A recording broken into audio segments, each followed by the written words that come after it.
저에게 오늘 주시는 말씀 창세기 26장 1절에서 11절까지 말씀입니다.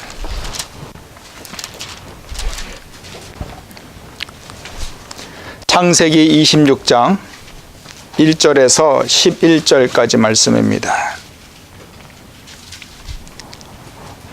여러분에게 주시는 말씀으로 알고 여러분이 읽고 여러분의 귀로 들으시고 눈으로 확인하면서 함께 읽었으면 좋겠습니다. 같이 읽습니다. 시작. 아브라함 때 첫 흉년이 들었더니 그 땅에 또 흉년이 들매 이삭이 그랄로 가서 블레셋 왕 아비멜렉에게 이르렀더니 여호와께서 이삭에게 나타나 이르시되 애굽으로 내려가지 말고 내가 내게 지시하는 땅에 거주하라. 이 땅에 거류하면 내가 너와 함께 있어 네게 복을 주고 내가 이 모든 땅을 너와 네 자손에게 주리라. 내가 네 아버지 아브라함에게 맹세한 것을 이루어 네 자손을 하늘의 별과 같이 번성하게 하며 이 모든 땅을 네 자손에게 주리니 네 자손으로 말미암아 천하 만민이 복을 받으리라. 이는 아브라함이 내 말을 순종하고 내 명령과 내 계명과 내 율례와 내 법도를 지켰음이라 하시니라. 이삭이 그랄에 거주하였더니 그곳 사람들이 그의 아내에 대하여 물으매 그가 말하기를 그는 내 누이라 하였으니 리브가는 보기에 아리따움으로 그곳 백성이 리브가로 말미암아 자기를 죽일까 하여 그는 내 아내라 하기를 두려워함이었더라. 이삭이 거기 오래 거주하였더니 이삭이 그 아내 리브가를 껴안은 것을 블레셋 왕 아비멜렉이 창으로 내다본지라. 이에 아비멜렉이 이삭을 불러 이르되 그가 분명히 내 아내였거늘 어찌 내 누이라 하였느냐. 이삭이 그에게 대답하되 내 생각에 그로 말미암아 내가 죽게 될까 두려워하였음이로라. 아비멜렉이 이르되 내가 어찌하여 우리에게 이렇게 행하였느냐. 백성 중 하나가 내 아내와 동침할 뻔하였도다. 내가 죄를 우리에게 입혔으리라. 아비멜렉이 이에 모든 백성에게 명하여 이르되 이 사람이나 그의 아내를 범하는 자는 죽이리라 하였더라. 아멘. 지난 주일부터 저희 교회에서 친교 후에 오후에 성경 공부를 시작했습니다. 시작을 하면서 우리 가운데 한 질문이 있었습니다. 노아의 홍수 이후에 사람들이 그 사람들밖에 없었는데 그들이 흩어졌는데 어떻게 현재와 같은 인종들이 나타나게 되었을까라는 그런 질문이 저희들 가운데 있었습니다. 그래서 이것을 우리 전공한 분, 생물을 전공한 분에게 좀 도움을 받아서 그것을 동영상으로 이렇게 멀리 있는 곳에서 그분이 보내주셔서 우리 함께 그 유전 인자를 통해서 이렇게 많은 인종이 나올 수 있는 그 근거들을, 그 가능성들을 함께 우리 지난번에 공부해 보았습니다. 그 말씀을 그 이야기를 들으면서 여러 가지 생각을 했었는데 그렇구나. 분명히 우리는 부모로부터 조상으로부터 우리는 무언가를 이렇게 물려받게 되어 있구나. 닮은 것들을 우리는 하나씩 갖게 되는구나 하는 것을 이해하게 되었습니다. 그래서 오늘 말씀을 함께 나누는데 오늘 제목을 저는 부전자전이라고 한번 제목을 정해봤습니다. 여러분이 잘 아시는 대로 그 아버지의 그 아들이라는 그런 말입니다. 아버지를 그 아들이 무언가 담고 있는 의식적으로가 아니라 무의식적으로 따라서 하게 되는 그런 모습, 그것을 우리는 부전자전이라고 이렇게 표현을 합니다. 영어로는 like father, like son 이라고도 이렇게 표현을 하고 있습니다. 아버지라 해서 남자만 말하는 것이 아니라 우리 인류, 우리 사람이라면 모두에게 그런 자녀에게 물려주는 유전 인자가 다 있다라는 것입니다.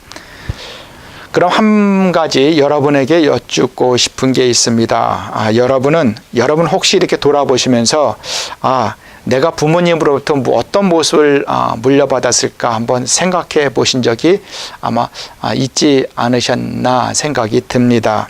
여러분은 여러분 자신을 돌아보았을 때 부모님으로부터 어떤 것을, 어떤 모습을 물려받으신 것 같습니까? 때로는 우리 얼굴 모습일 수도 있고요. 때로는 머리털이 같을 수도 있고, 아니면 성격이 닮을 수도 있고, 인성이 닮을 수도 있고, 그렇게 무언가 부모와 자식 간에 뭔가 닮은 모습 한 가지씩은 꼭 겉으로 드러나는 것들이 있게 마련입니다.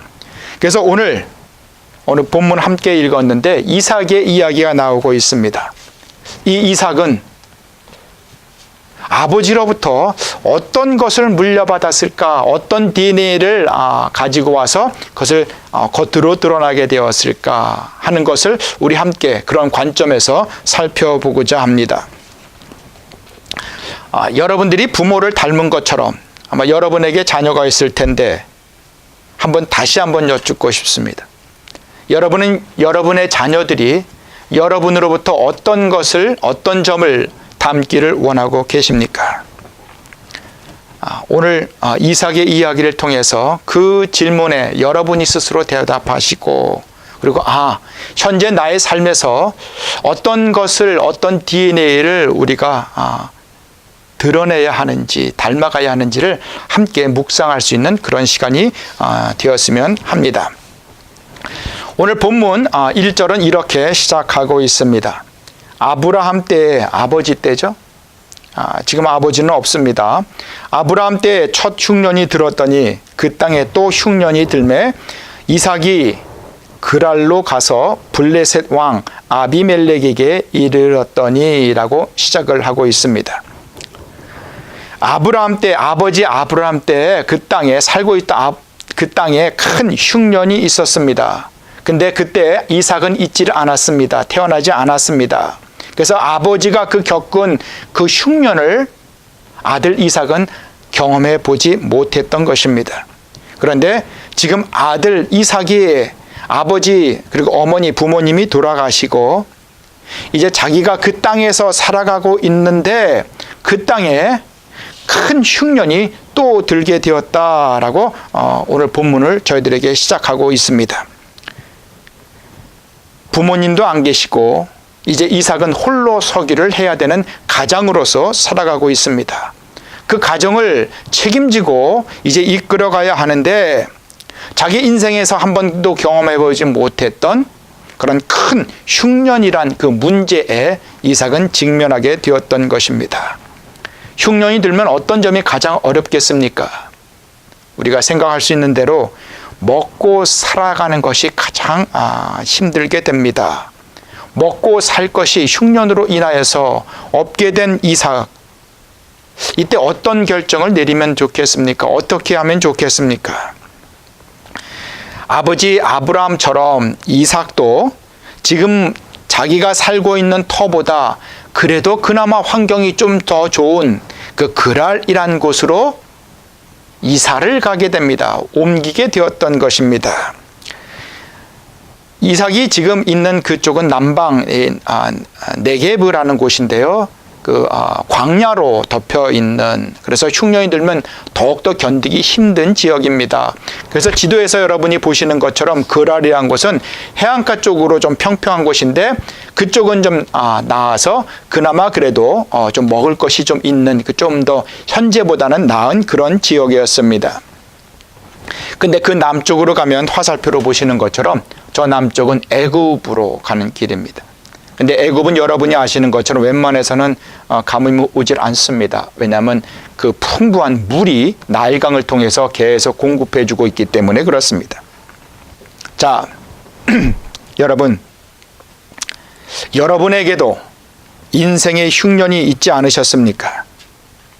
아니, 어떤 면에서 보면 지금 여러분 가운데서 인생의 흉년이라 할 수 있는 어려운 시간을 지나고 계신 분들도 계신지 모르겠습니다. 여러분은 그 흉년을, 여러분 인생에 있어서 그 고비를 여러분은 어떻게 견뎌내셨습니까? 어떤 사람에게는 물질이 큰 흉년이 될 수도 있습니다. 어떤 사람에게는 관계가 깨어지는 관계의 흉년이 있을 수가 있습니다. 그리고 때로는 자녀의 흉년이 있을 수가 있습니다. 사업으로 인한 흉년이 있을 수도 있습니다. 그리고 또 불확실한 미래에 대한 걱정의 흉년이 있을 수도 있습니다. 누구에게나 이렇게 삶에 있어서, 인생에 있어서 정말 견디기 힘든 흉년과 같은 시간이 분명히 있었을 것입니다. 그런데 한번 생각해 보십시오. 인생에 있어서 흉년은 반복이 됩니다. 오늘 본문에 나오는 짧게 시작하는 그 본문에 보면 아브라함 때도 흉년이 있었다라고 말합니다. 그리고 오늘 이삭에게도 흉년이 있었다라고 말합니다. 그리고 또 우리가 본문을 읽지는 않았지만 야곱의 때에도 큰 흉년이 있었습니다. 그런 거 보면 인생의 때마다 흉년이 우리 가운데 주기적으로 다가오는 것임을 우리는 알 수가 있습니다. 여러분, 우리는 흉년을 막을 수는 없습니다. 그렇지만 흉년을 극복할 수 있는 길은 있습니다. 성경이 그것을 저희들에게 말해주고 있습니다. 여러분들은 여러분의 흉년을 어떻게 극복하고 계십니까? 오늘 본문에 나오는 이삭을 한번 돌아보기를 원합니다. 이 흉년, 이삭이 경험하게 된 그 흉년을 해결하기 위해서 이삭은 어떻게 하고 있습니까? 이삭은 오늘 본문에 의하면 흉년이란 문제를 떠나 내가 있는 그곳을 떠나 그랄이란 곳으로 먼저 피하고자 하였던 것을 오늘 본문 속에서 발견하게 됩니다. 그리고 그쪽에도 여차하면은 부족하게 되면 애굽으로 갈 생각도 갖고 있었던 것 같습니다.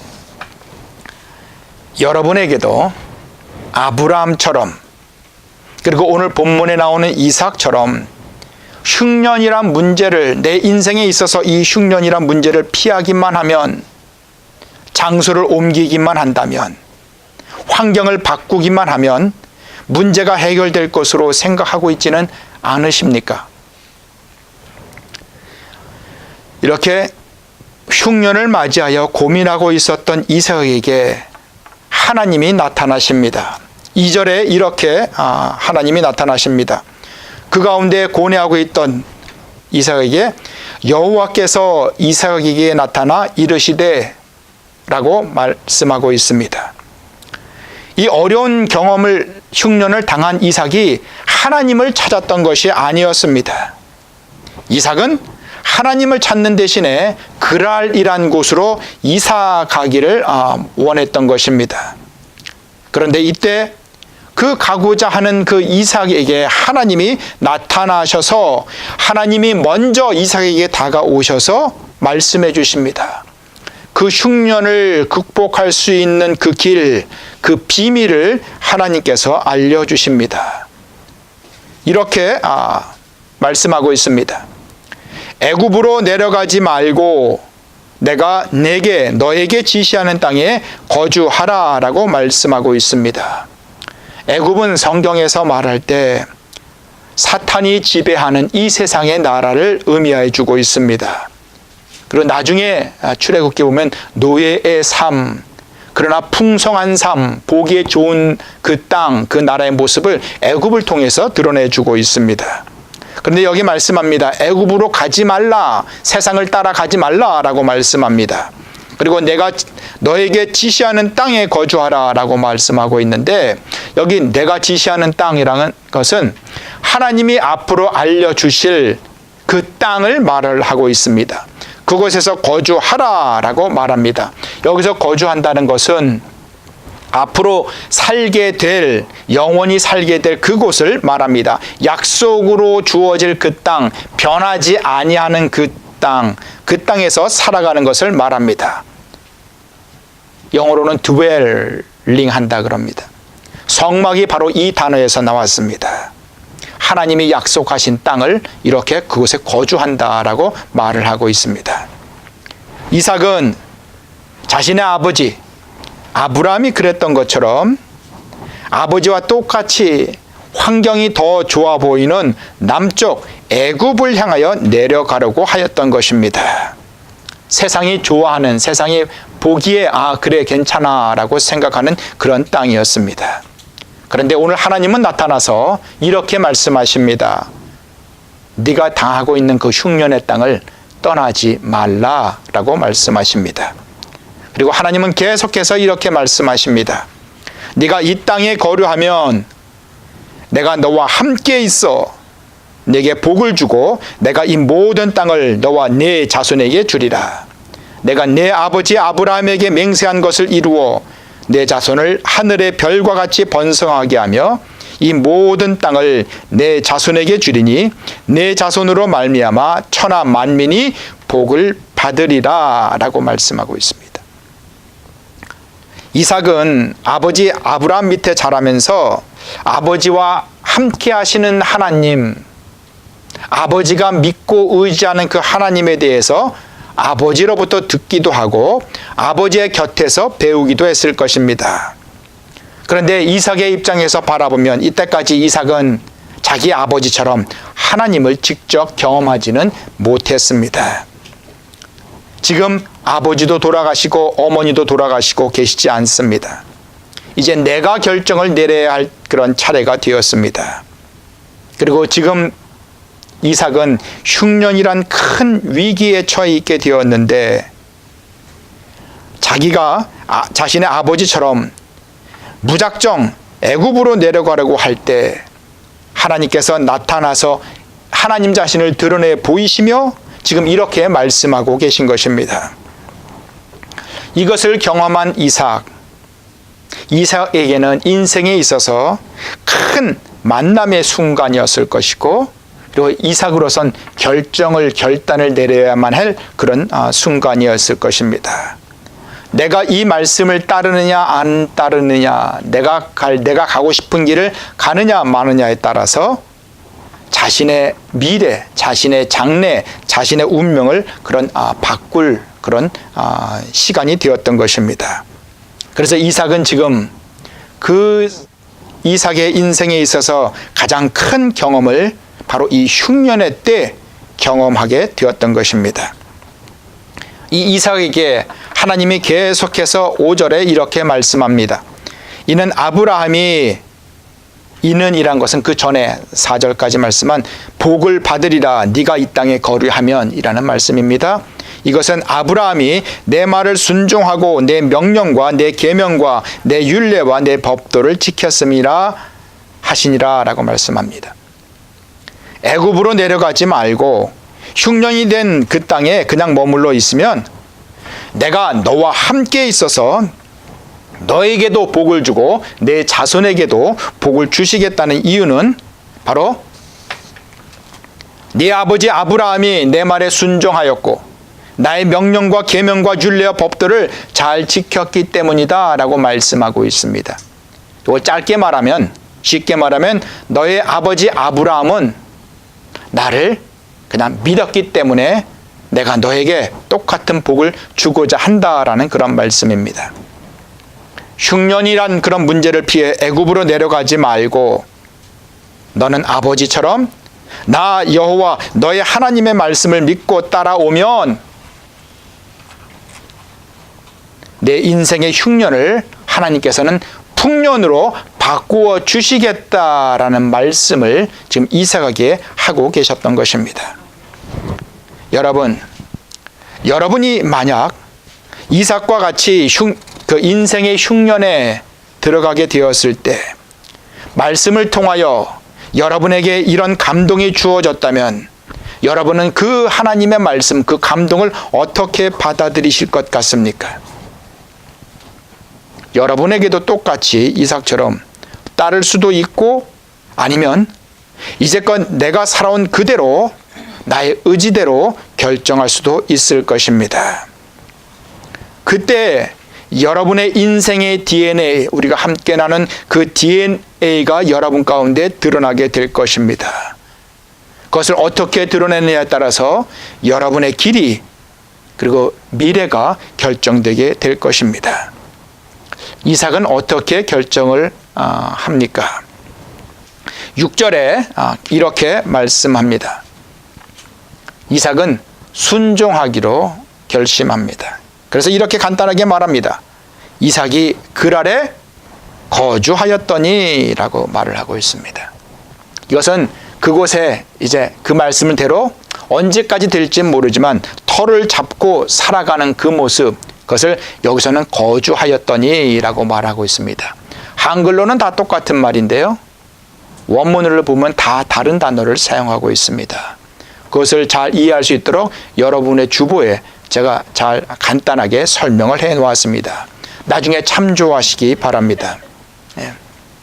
이삭은 하나님의 말씀을 따라서 비록 흉년의 땅이었지만 그냥 그대로 그것에 머물러 살기로 작정을 했던 것입니다. 자, 그런데 여러분, 이렇게 하나님의 말씀을 따라 살게 되었다면 이삭에게는 어떤 일이 일어나야 되겠습니까? 우리는 어떤 일을 기대합니까? 하나님의 복이 내가 그대로 순종했으면 그대로 하나님이 약속하신 것처럼 그대로 금방 나타나야 되지 않겠습니까? 그런데 이삭이 하나님의 말씀을 따랐더니 이삭에게 복이 아니라 오히려 위기가 그 이후에 곧바로 다가오게 됩니다. 자기가 살기로 작정한 그 땅에서 자기 자신이 가족들과 함께 생명의 위협을 느끼게 된 것입니다. 그래서 이삭은 생각합니다. 어떻게 이 위기를 극복할까? 자신의 아내가 너무 예뻐서 뺏기고 그로 말미암아 자기들도 죽을 수가 있었기 때문에 자기 아내 리브가를 여동생이라고 이렇게 속이는 술수를 쓰게 됩니다. 어디 많이 들어본 얘기 같지 않습니까? 아버지도 똑같이 그렇게 했습니다. 아브라함의 아들 이삭이 아니랄까봐 아버지가 그랬던 것처럼 자신도 똑같이 그렇게 술수를 써서 자기 아내 리브가를 여동생이라고 이렇게 속이게 되었던 것입니다. 이것도 어찌 보면 하나의 부전자전이라고 말을 할 수가 있을 것 같습니다. 이것은 부정적인 의미의 부전자전인 것 같습니다. 그렇다면 하나님이 이삭에게 약속하신 그 복은 언제, 어디서, 어떻게 오는 것일까요? 하나님의 복은 지금 우리에게 하나님의 말씀대로 살려고 하는 우리에게 어디에 있는 것일까요?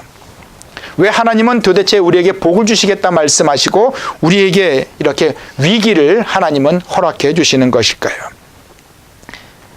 우리의 믿음이 흔들릴 때가 바로 이럴 때가 아닐까 합니다. 난 열심히 기도합니다. 기도했으면 하나님이 내 기도에 내 열심을 봐서 응답해 주실 것을 기대합니다.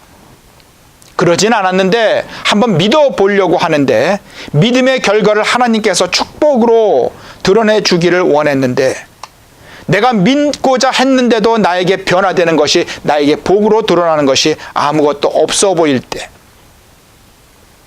내가 열심히 이렇게 했는데 아무런 효과가, 열매가 없어 보일 때, 바로 그때가 우리의 신앙생활에서 어려운 때가 아닐까 생각이 듭니다. 이삭은 어떠했을까요? 초조했을 것입니다. 고민에 휩싸였을 것 같습니다. 하지만 오늘 8절에 보면 이삭은 그곳에 그럼에도 불구하고 떠나지 않고 오래 거주하였다라고 말을 하고 있습니다.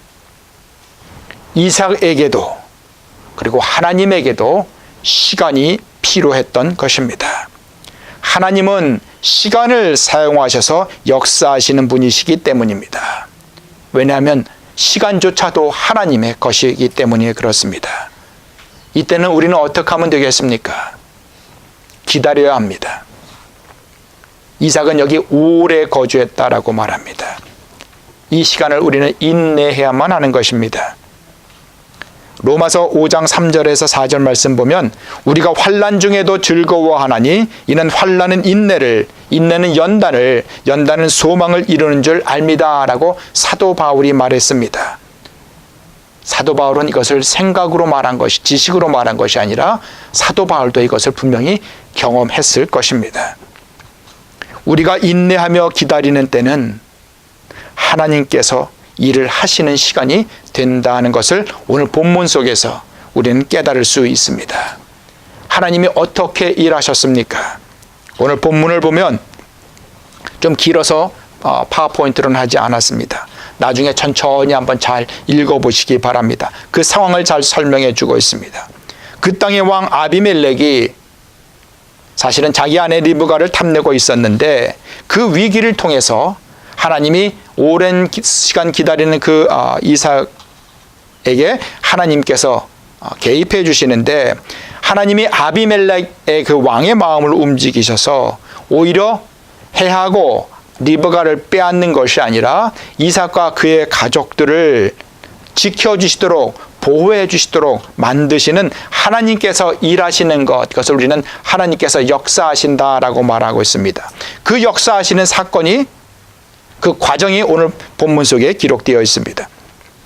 이삭이 했던 것, 그것은 그 땅에 거하면서 터를 잡고 있으면서 언제까지 될지 모르지만 그곳에 거하며 기다리며 인내하고 있었더니 하나님께서는 그 땅의 왕 아비멜렉을 통하여서 오히려 안전을 제공하도록 해 주셨다라는 것입니다.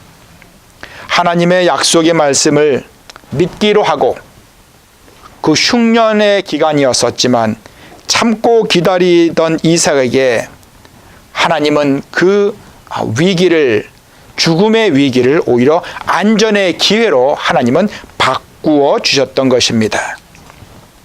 이렇게 한 차례 큰 위기가 지나고 나서 그때서 하나님의 약속하신 진정한 복이 나타나기 시작합니다. 오늘 본문은 아닌데 그 뒤에 나오는 12절 말씀에 이렇게 말합니다. 이삭이 그 땅에서 농사를 지었다는 것은 하루 이틀 하는 게 아니죠. 오랜 시간이 필요로 합니다. 그 땅에 농사를 지어서 그 해에 100배의 수확을 거두어들였다. 주님께서 그에게 복을 주셨기 때문이다. 라고 그 뒤에 일어나는 일을 저들에게 전해주고 있습니다. 여러분의 삶에 혹 흉년이 들어있지는 않으십니까? 여러분은 흉년을 어떻게 견뎌가고 있습니까? 때로는 그저 상황에 몸과 마음을 맡기고 그냥 되는 대로 살아가고 싶다는 그런 생각은 또 하지는 않으십니까? 우리는 분명히 흉년을 오히려 풍년의 시간으로 바꿀 수 있는 그 비밀을 오늘 듣게 되었습니다.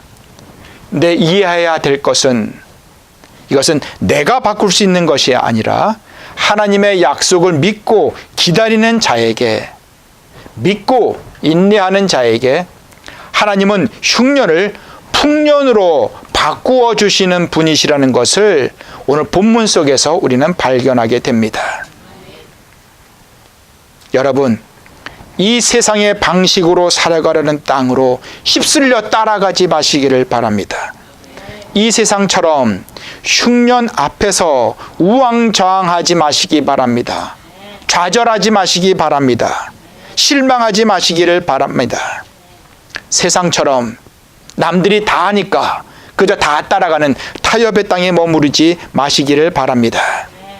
눈으로 보기에 다른 사람들이 다 따라가는 그런 보기 좋은 땅, 애굽으로 내려가지 마시기를 바랍니다. 오늘 하나님이 이삭에게 말씀하신 것처럼 여러분은 하나님의 땅, 약속의 땅 안에 머무시기를 바랍니다. 약속을 믿으며 살아가는 그곳이 하나님이 약속하시는 함께 하시는 땅이 됩니다. 그곳이 바로 성막의 장소가 됩니다. 그곳이 바로 하나님의 나라가 된다는 것입니다. 하나님이 성경을 통하여 말씀하신 그 약속의 땅을 기억할 수 있는 곳에 머물기를 이삭처럼 결단하시기를 바랍니다. 그 땅은 바로 여러분이, 저와 여러분이 함께 나그네처럼 살아가고 있는 바로 이 땅의 모습이 되는 것입니다. 여러분이 터를 잡고 살아가는 그곳에서 말씀 안에 머물기로 작정하십시오. 그리고 이삭처럼 인내하십시오. 기다리는 겁니다. 위기가 오더라도 기다려 보십시오. 그리하면 하나님이 흉년의 땅을 은혜가 넘치는 풍년의 땅으로 바꾸어 주실 것입니다. 오늘 본문을 부전자전이라고 이렇게 제목을 정해봤는데, 아버지의 모습을, 부모의 모습을 자녀들이 그대로 담는다라는 것입니다. 이삭은 아버지를 따라서 똑같은 실수도 저질렀고, 그리고 또 하나님을 믿는 그런 모습도 똑같이 드러냈습니다. 실수는 하지만 실수 가운데서도 아브라함처럼 하나님이 지시하신, 약속하신 그 땅에 머물 줄 알았던 것입니다. 그 원인은 바로 약속을 믿었다라는 것입니다. 그 믿음의 유전자가 이삭에겐 있었던 것입니다. 성도 여러분, 이삭처럼 우리도 믿음의 DNA, 예수 그리스도의 DNA를 우리가 회복할 수만 있다면 하나님께서는 분명히 흉년을 풍년으로 바꾸어 주시는 은혜의 때를 분명히 이루어 주실 것입니다. 조급해하지 맙시다. 사탄의 거짓된 흉년, 그 속임수에 넘어가지 맙시다. 겉으로 좋아 보이는 것에 욕심내지 맙시다. 애국과 같은 이 세상에 좋은 것처럼 보이는 그 허상들을 따라가지 맙시다. 우리가 놓치지 말고 잡아야 할 것은 바로 이삭이 선택했던 하나님의 약속의 말씀이었던 것입니다. 코퍼스 크리스티 우리 교회 성도 여러분, 우리는 모두 십자가에 달리신 예수 그리스도의 피를 함께 나눈 그런 물려받은 형제 자매들입니다. 이 세상에서는 부전자전의 모습으로 우리에게 말을 하고 이야기를 하지만, 우리는 그 부전자전을 넘어서 우리의 주님이신 예수님을 진정으로 따라서 닮아가는 주전자전, 주는 예수 그리스도, 우리의 주님 되신 주를 말합니다. 이 말씀을 표현하자면 그 주님의 그 자녀들, 그 아버지의 그 아들처럼 우리는 우리의 진정한 아버지가 되시는 하나님, 그 주님을 따라간다면 그 주님의 그 자녀들로 살아갈 수가 있을 것입니다. 그런 믿음의 자녀가 되시기를 축원드립니다. 바로 그 길이 하나님이 아브라함에게 약속하시고 그리고 이삭에게도 약속하신 영원한 땅, 하나님의 나라를 유업으로 받을 수 있는 유일한 길이기 때문입니다.